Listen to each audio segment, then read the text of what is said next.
আমি আজকে নতুন আজকের একদম নতুন এখানে এসে হাজির হয়েছি।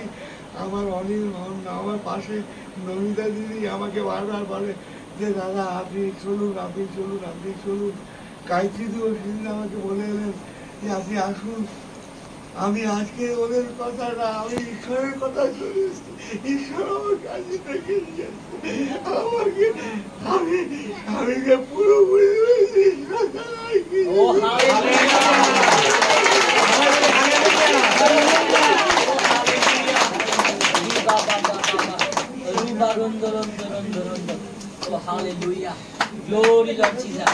তিনি আজকে প্রথম এখানে এসেছেন।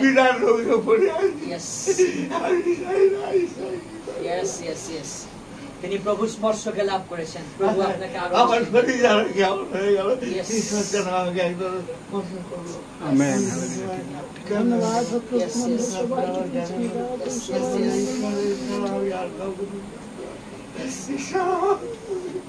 প্রভুকে করতালিতে প্রভুকে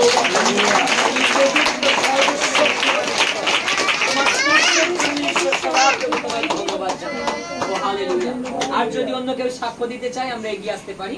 জানাব আমি সামনের মাসে নাইট প্রোগ্রামে গেছিলাম। সেখানে আমি একটা অসুস্থ নিয়েই গেছিলাম। আমার শরীরে অনেক কিছুই অসুস্থতার মানে আমি ভুগছি। সেখানে গেছিলাম যে স্যার তখন প্রার্থনা করেছিল যে যাদের পায়ের প্রবলেম আছে, মানে যন্ত্রণা হয়, কোমরের যন্ত্রণা হয়, তারা এই মুহূর্তে সুস্থতা পাবে। তা সত্যি বলবো কি, আমার পায়ের বাঁ পাটা এতটাই যন্ত্রণা হতো যে দড়ি দিয়ে বেঁধে রাখতে হতো, এতটাই যন্ত্রণা হতো। তা আমি সেই মুহূর্তে আমি সেখানে গিয়ে আমার জীবনে একই দিন আমি 3টে ঈশ্বরের আশীর্বাদ পেয়েছি। হ্যাঁ, একটা আমার বাঁ পাটা যন্ত্রণা হতো, আর আমার যখন আমি স্যারের কাছে ওখানে গেছিলাম নাইট প্রার্থনায়, তখন আমার মানে মেন্স হয়েছিল। মেন্স হলে আমি সত্যি কোথাও যাই না, আমার এতটাই হয় যে আমি কোথাও যেতে পারি না। কিন্তু ভাই আমাকে ভরসা দিয়েছে, বলে তুমি কোথায় যাচ্ছ? তুমি তো প্রভুর কাছে যাচ্ছ, ঈশ্বরের কাছে যাচ্ছ, ঈশ্বরের সেবা কার্যে যাচ্ছ, তাহলে তিনিই তো তোমাকে সুস্থ করবে, তুমি কেন ভয় পাচ্ছ? তুমি চলো, বিশ্বাসের সহিত চলো। তা আমার সত্যি আমি বলবো কি, আমি বিশ্বাসের সহিত সেখানে গেছিলাম। কিন্তু একটাই প্রবলেম হতো যে আমি মানে মেন্স হলে আমি 5 মিনিটের বেশি দাঁড়িয়ে থাকতে পারতাম না। তা সেখানে সেই পরম স্যার এসেছিল, আর সবাইকে দাঁড় করিয়েই আরাধনা প্রার্থনা সবকিছুই হয়েছিল। ঘন্টার পর ঘন্টা যে আমি ওখানে দাঁড়িয়ে থেকে প্রার্থনা আরাধনা করতে পেরেছি, তাই প্রভুকে জানাই অসংখ্য অসংখ্য ধন্যবাদ। স্যার বলেছিল, স্যার লাস্ট প্রার্থনা করেছিল যে যাদের বংশগত মানে সাপের রোগ আছে তারা এই মুহূর্তেই সুস্থতা পাবে। তা আমি সত্যি বছরকে বছর অনেক ডাক্তার অনেক কিছু বলেছি, আমার সেই সমস্যার সমাধান হয়নি। কিন্তু এ মাসে আমার মেন্স হওয়ার পরে আমি বুঝতে পারলাম যে সেই সমস্যা একদমই আমার চলে গেছে।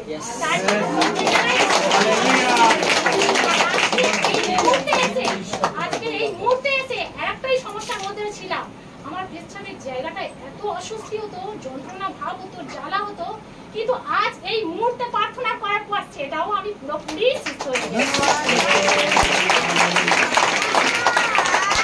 আমার এখন এই মন্ডলীতে আমার বুকে সবসময় ব্যথা হতো, কষ্ট হতো। যখন প্রভু মানে প্রার্থনা স্যারের দ্বারাই করানো, প্রভু যখন আমাকে ছুঁল, মনে হলো উপর থেকে যেন কি যেন আমার শরীর থেকে একটা বেরিয়ে যাচ্ছে, হালকা হয়ে যাচ্ছে। তো আর একটা সাক্ষী না বললে নয়, বলতে আমাকে আত্মা থেকে জানাচ্ছে, আজকে সকালে আমি তো উপবাস প্রার্থনা করে আছি, তো বেরোবো, রান্না বান্না হয়ে গেছে, রান্না টান্না করে বেরোবো। আমার মানে শয়তান এমন চালাকি করছিল যে আমাকে এই পবিত্র স্থানে আসতে দেবে না। আমার নাতি, ছোট নাতি 1.5 বছর বয়স, তাকে এমন শয়তান চালাকি করে রাস্তার মধ্যিখানে নিয়ে চলে গেছে, সামনাসামনি বড় বড় গাড়ি এসে গেছে। প্রভু তোমার ধন্যবাদ, আমি তো তোমার পবিত্র স্থানে যাব, কেউ আটকাতে আমাকে পারবে না, ওই সন্তান সুন্দর থাকবে। দেখো প্রভু, তাতে আমরা সকালে উঠে যে প্রভুর হাতে ভার দিই সমস্ত সন্তানদের সবাইয়ের, দেখো প্রভু ওখানে রক্ষা করেছে। আজ প্রভু সত্যি রক্ষা করেছে, আমি বিশ্বাস করি আমার নাতিকে প্রভু রক্ষা করেছে। কারণ ওইখানে দুর্ঘটনা হতে পারতো, আমি আজকে উপবাস প্রার্থনা করে আসতে পারতাম না। সেখানে কে রক্ষা করেছে? প্রভুই রক্ষা করেছে। এটার জন্য আমি সর্বদা বিশ্বাস করতে পারি এবং প্রত্যেকে যেন আমরা সেই প্রভুকে বিশ্বাস করি।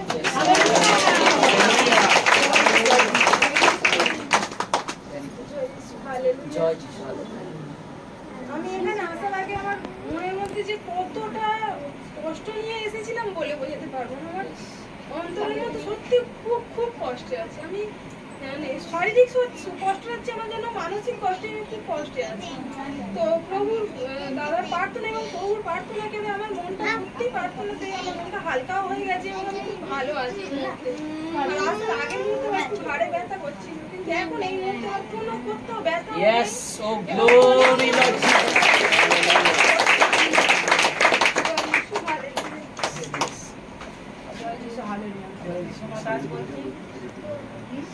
আমি মাঝে মাঝে ঘুমের ঘোরে অজ্ঞান হয়ে যেতাম, অনেক চিন্তা ভাবনা করলেও অজ্ঞান হয়ে যেতাম, টেনশন হলেও অনেক কিছু অসুবিধার জন্য অজ্ঞান হয়ে যেতাম। কিন্তু এই প্রভু চরণতলে আসাতে আমার আর ওইসব কিছু হয় না।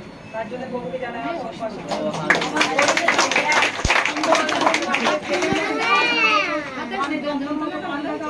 সব এই প্রভু সুস্থ হয়েছে। তার জন্য প্রভুকে জানাই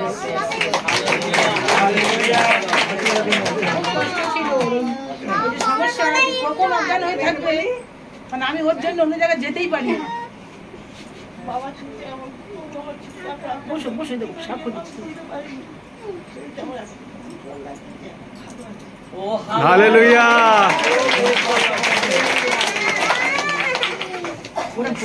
আমি একটা কথা বলি, প্রত্যেকের ওষুধ খেলেও সারে এমনি সারে, সেটা আমি বিশ্বাস করি।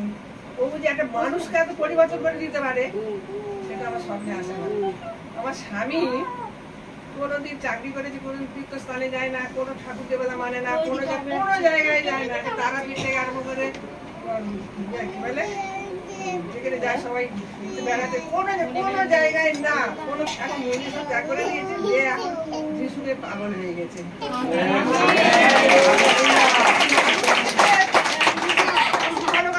মানুষকে এত পরিবর্তন করতে পারে এটা আমি ভাবতেই পারি না। সব পারে প্রভু, সব পারে।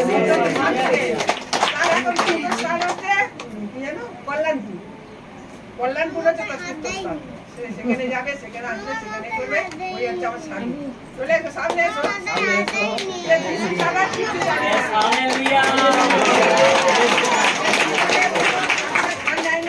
কোনো ঠাকুরের কাছে নমস্কার করে না, কোনো না, কিচ্ছু না। জীবনে তার জীবনে কিচ্ছু নেই। জীবন তো ঈশ্বর পেয়ে গেছে, আবার কি? এখন সে যিশু যিশু যিশু মানুষের জীবন চেঞ্জ করে যায় তো একদম একটা মানুষকে পরিবর্তন করে দিয়েছে। আচ্ছা, যারা বাইরে আছে একটু ভিতরে আসতে দিন।